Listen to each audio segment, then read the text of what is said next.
Welcome back to the deep dive. Today, we're really digging into just one chapter, but it's incredibly potent, Matthew chapter 8. Right.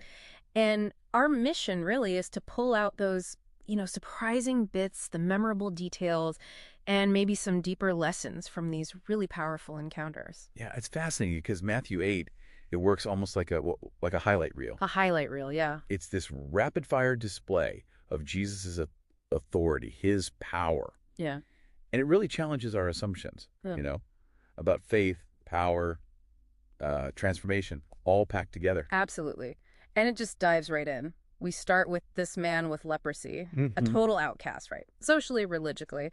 But he comes to Jesus. And here's the thing. Jesus reaches out and touches him. Which was just unheard of. Yeah. A deliberate breaking of the rules, the taboos. Exactly. And he says, I am willing, be clean. And boom, instantly clean. Instantly. It's more than just healing. It's this radical grace. And then he tells the man, go show the priest, do the offering Moses commanded. It validates it within their own system. Right, proof. So from that really intense personal touch, we pivot. Completely different scene. A Roman centurion. Yeah, a military guy, not who you'd maybe expect. Not at all. And he wants healing for his servant, but says, Lord, I'm not worthy for you to come under my roof. Just say the word. Just say the word, the faith there. It's astonishing. It is. Jesus is amazed, right? He says, truly, I tell you, I haven't found anyone in Israel with faith like this. It really shows that true faith, it isn't about your background or your religion. It can pop up anywhere. Yeah. And then Jesus makes that prophecy.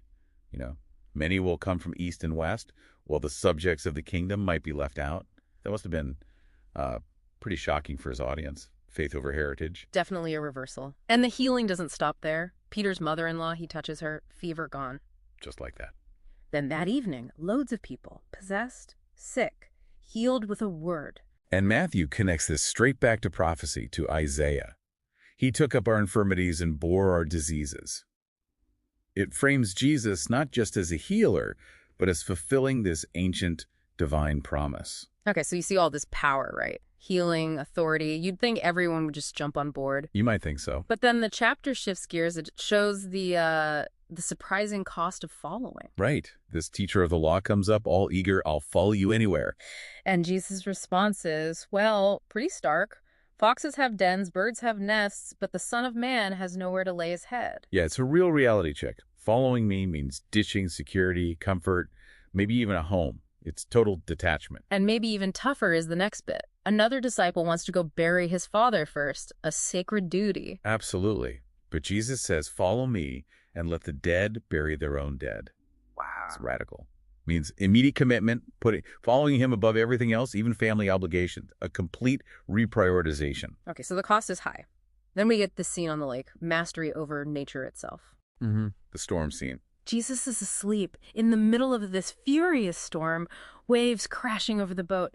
Disciples are understandably freaking out. Lord, save us, we're drowning. Yeah, total panic. He wakes up, almost seems annoyed. You have little faith, why are you so afraid? Then just tells the wind and waves to be still.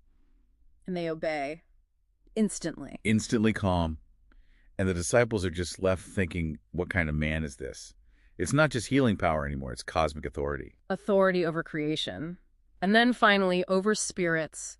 The two demon-possessed men in the Gadarene region. Right, in Gentile territory, which is interesting too. These guys were terrifying, living in tombs. And the demons recognize Jesus. They beg him, send us into that herd of pigs. And he just says, go. And the whole herd, thousands maybe, just rushes down the bank into the lake and drowns. A pretty dramatic display of power and perhaps judgment on those unclean spirits. But the reaction of the townspeople, that's the kicker for me. They hear about the healing, the deliverance from these violent men, and what do? They ask him to leave. Please, just go away. They saw this incredible power, this freedom brought to their region, and their response is essentially fear and rejection.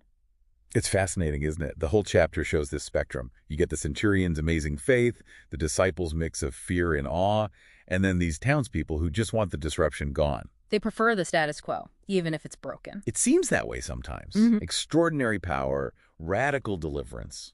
It can be deeply unsettling. It forces people to confront things, and sometimes they'd rather not. They'd rather he just leaves. So that leaves us, and you listening, with something to think about, right?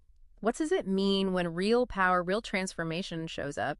It draws some people in powerfully, Yeah. but it makes others push back, ask it to leave. How do you react when something or someone challenges your world, your expectations, in such a profound way, something beyond your usual understanding? Definitely something to mull over. How do we respond when faced with the truly extraordinary?